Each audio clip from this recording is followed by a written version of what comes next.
There is land in this country selling for $500 an acre right now. Not a typo, not a scam, not a swamp in somebody's back 40. Real acres listed today in states you have heard of. So why is almost nobody actually living on them? Let me be straight before I sell you anything. Most of these bargains are not bargains. The price is the smallest number in the deal, and ground is never cheap for the reason you hope.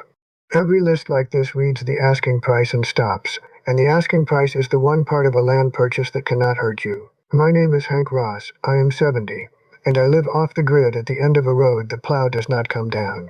I bought my own place wrong the first time, so everything I am about to tell you cost me money to learn. Here is the list up front.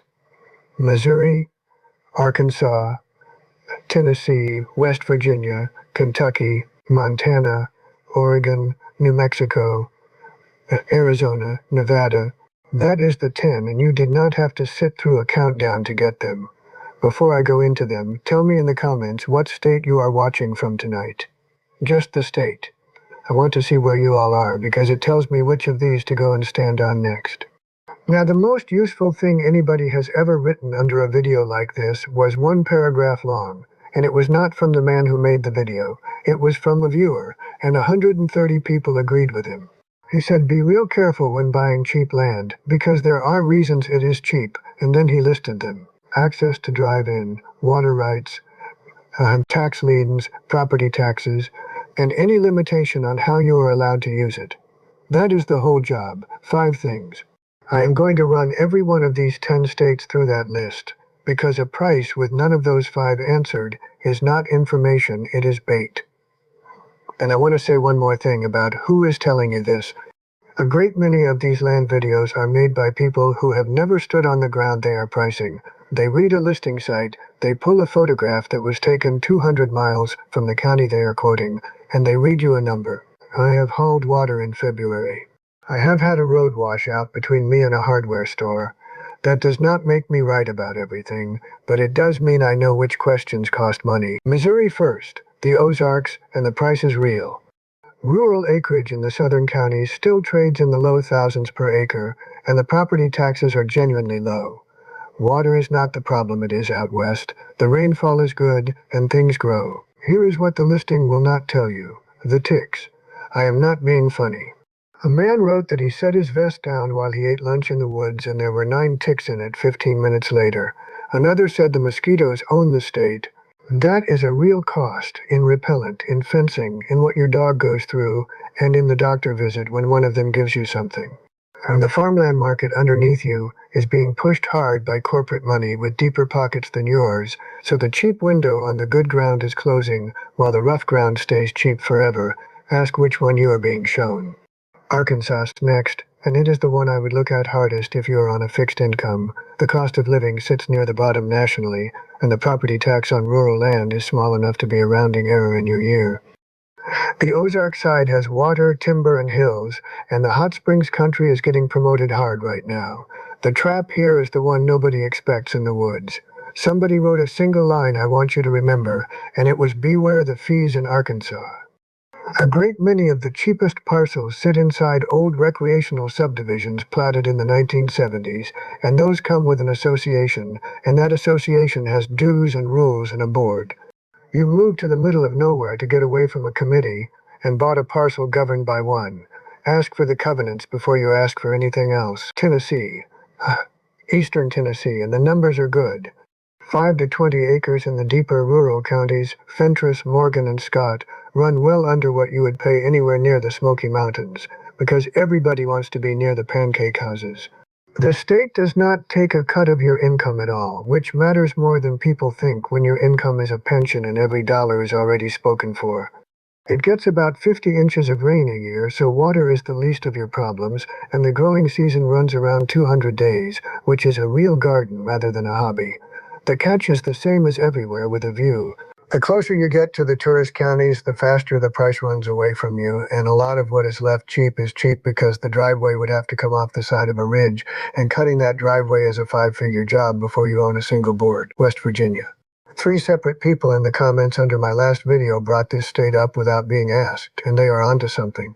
The land is genuinely cheap, the hollows are beautiful, and there are counties where the annual tax bill on raw acreage is under $100.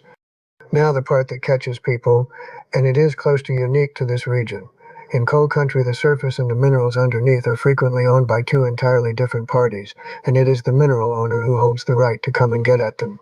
You can own the top of the ground and not control what happens to it. It is called a split estate, it is perfectly legal, and it will not appear anywhere in a listing photograph. Ask for the mineral rights in writing before you fall in love with a hollow. Kentucky is number 5, and it is on this list for one reason. It is not on anybody else's. A man under my last video wrote that he has a penchant and arthritis, that Wisconsin has stopped being affordable for him, and that he is looking at Kentucky. So I went and looked. He is right. Eastern and south central Kentucky hold some of the cheapest wooded acreage east of the Mississippi. The winters are mild enough to be survivable on wood heat alone. The growing season is long, and you are usually within a couple of hours of a real hospital, which at our age is not a small consideration and almost never gets mentioned. Same coal country warning as West Virginia. Read the deed for what is underneath you, not just what is on top. If any of this is useful, subscribe. I put one of these out every couple of days, and all I do is take the videos that make it look easy and read you the next line. Montana. Now here is where I have to correct the record, because this one gets sold dishonestly more than any other state on the list. The photographs are always the Rockies. The prices quoted are almost always eastern Montana, which is a big flat plain and a completely different place. A viewer caught exactly that and said so plainly. Both things are true, they simply are not true about the same ground. Western Montana got discovered, and the money that arrived took the prices with it. One man wrote that he would leave tomorrow if the old prices were still there. Eastern Montana is still cheap, and it is genuinely hard country. Another wrote that in high summer near Trout Creek it can be 100 degrees in the sun and there is still ice on the pond in the shade on the same day. Budget for that, not for the postcard. If you have only just found this, I am Hank, and this channel is about the part these videos leave out. Oregon, and this is the one where I have to be blunt because the number you have been given is wrong. A man wrote underneath that video that nothing in Oregon is $5,000 and that the claim was absurd. 14 people agreed with him. Then somebody who actually lives in Central Oregon wrote a long one, and it is the most useful thing in the entire comment section. He said prices for 10 acres have doubled in 3 years. He said the water is getting tighter every season, that a hand-dug well is not happening, and that even catching rain can bring you hassles, and then the one that should stop you cold. In his neighborhood, the zoning is farm and recreational, which means you may legally occupy your own property about 3 months of the year, unless you are grandfathered in, and the largest thing you may build is 10 feet by 10 feet. Read that again because it is the most expensive sentence in this video. You can buy it. You cannot live on it. Nothing about that appears in the price, and no listing will volunteer it. That is a permit question, and permit questions are answered by a county clerk and nobody else. New Mexico. And here I am going to correct a viewer rather than the video because it matters, and for once it goes the good way. Somebody wrote that you cannot collect rainwater in New Mexico without a special permit. That is not right. New Mexico is one of the friendlier states in the country on this. The Office of the State Engineer treats catching rain off your own roof for use on your own place as a beneficial use that needs no water right and no permit. Divert a stream and you are in a completely different world with a century of water law waiting for you, but a roof and a cistern is fine. If that rumor was the thing keeping you out of New Mexico, you can put it down.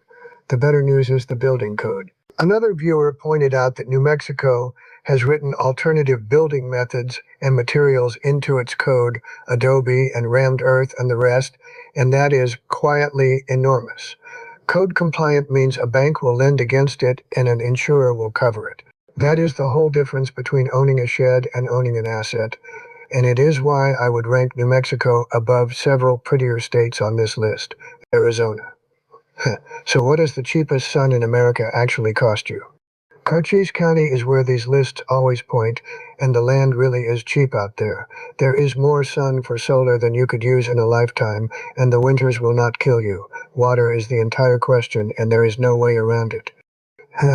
You are sitting on a groundwater basin with commercial agriculture drawing from the same aquifer you would be drilling into, and the wells go deeper every year. A well that was 300 feet a decade ago is not 300 feet now, and drilling is priced by the foot. So get the depth of the neighboring wells before you get anything else, not the price, the depth. If the seller cannot tell you, the county or a local driller will, and that phone call is the cheapest money you will ever spend. Nevada last, and it is the cheapest ground in America. Parts of Nye, Humboldt, and Elko counties genuinely trade between $500 and $5,000 for a parcel. On some listings, the transfer fee costs more than the dirt does. The reason is the map. Something close to 85% of Nevada is federally owned, which is more than any other state, so the private slice is small and a good deal of it sits where nobody ever chose to be. Over 300 clear days a year make solar close to automatic. There is also no shade, no windbreak, and no water, and hauling water in the high desert is a job rather than a chore. People do it and do it well.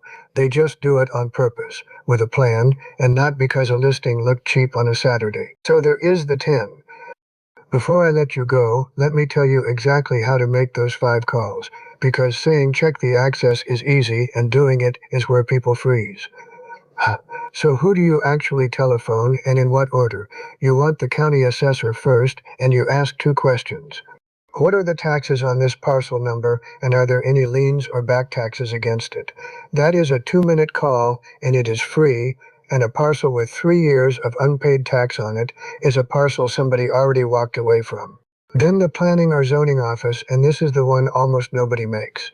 You give them the parcel number and you ask what the zoning permits, whether you may live on it while you build, whether there is a minimum dwelling size, and whether a camper or a shed counts as a residence. That single call is what would have saved the man in Oregon. Then the title company, and you ask whether the access is a recorded easement or merely a track, and whether the mineral rights conveyed with the surface. If the access is not recorded, you do not have a road, you have a neighbor's goodwill, and goodwill is not inheritable. And the last call, a well driller local to that county, not the seller. You ask how deep the neighboring wells went and what it costs a foot. 4 calls, 1 afternoon, and not $1 spent. That is the entire difference between the people who are still out there in year 3 and the people who are quietly trying to sell. Now let me ask you something, and give me the honest answer rather than the brave one.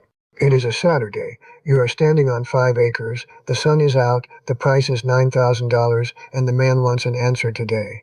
You have not seen the deed. You do not know whether the access road is a legal easement or just a track somebody has always used and nobody has objected to yet. You have not called the county about what you are allowed to put on it. Everything in you says yes. Do you write the check, or do you drive home and telephone the county on Monday morning?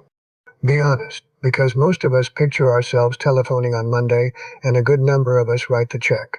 I wrote the check once, and the year that followed taught me more than any video ever has. If you have already bought a piece of cheap land, tell the rest of us which of those 5 things you forgot to check, because that is the useful part and nobody ever writes it down. So let me answer the question I opened with. Why is almost nobody living on that $500 acre? Not because it is fake. It is not fake. It is sitting there today. Almost nobody is living on it because in one place you may not legally sleep on it, in another the water is 400 feet down, in a third there is no legal way to drive to it, and in a fourth somebody else owns what is underneath it. The land was never the expensive part. The permission is. Cheap land is not a discount. It is a bill you have not been shown yet, and those 5 questions are how you get shown it while you can still walk away. Access, water, liens, taxes, what you are allowed to do on it. Call the county before you call the seller back. I am Hank, and I would rather you heard that from me tonight than from an inspector in 18 months. Tell me which of the 10 you were looking at before you clicked on this, and what land is actually listed for where you are, because the real numbers in the comments on this channel are consistently better than the numbers in anybody's video, mine included.